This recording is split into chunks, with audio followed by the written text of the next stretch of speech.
k'a fɔ ko Ligue des champions de l'UEFA donc ale fana ka dolantanw olu baaraw olu kan ka segin ka daminɛ an b'a fɔ ko nin ye huitième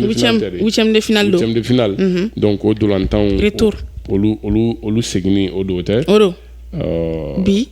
ale ni sini do wa ok nka ɲanan kun ka taa yen nɔ awɔ n tun b'a fɛ ka hali bi kafu kɔnɔ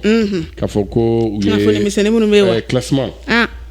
les meilleurs championnats kuma tɛmɛnenw na Ligue des champions de l'UEFA ale bɛ huitième de finale la nin wagati in na baaraw bɛ daminɛ bi n'o ye retour hukumu kɔnɔna ye bi ni dolantan 2 ye nɛgɛ kanɲɛ 20 wagati a bɛɛ lajɛlen coup d'envoi bɛ di Real Sociedad ale bɛna Paris Saint-Germain o bisimila tagali la PSG kun y'a dasi olu ɲɛkan 2-0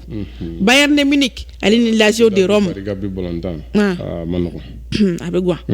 Bayern de Munich ale bɛna Lazio o bisimila tagali bana Lazio ka sebaya kan 1-0 sini dolantan 2 20h Manchester City ale ni Copenhague olu bɛna ɲɔgɔn sɔrɔ FC Copenhague o don donc tagali la City kun ye a dasi olu fana ɲɛkan 3-1 ayo kɔni o d'accord ti bali ma la sini Glare uchu gantu. Real de Madrid ale ni Leipzig Amadou Haidara Dudu tagali la Dudu nungu bina 1-0 Real ɲɛ kɔrɔ koyi sini nalama basi kɛ Dudu mi sɔn ka bintu o kuma nana sɔrɔ donc kunnafoni na hali bi an bɛ fɛn min ye bankasikaw fɔ a terikɛ bɛ Umar Sako donc ale bɛ bankasiko ani tile an yɛrɛ kɛrɛfɛ yan nɔ dɔrɔn donc an b'a fɔ ko Coupe Karim Fomba ka bɔ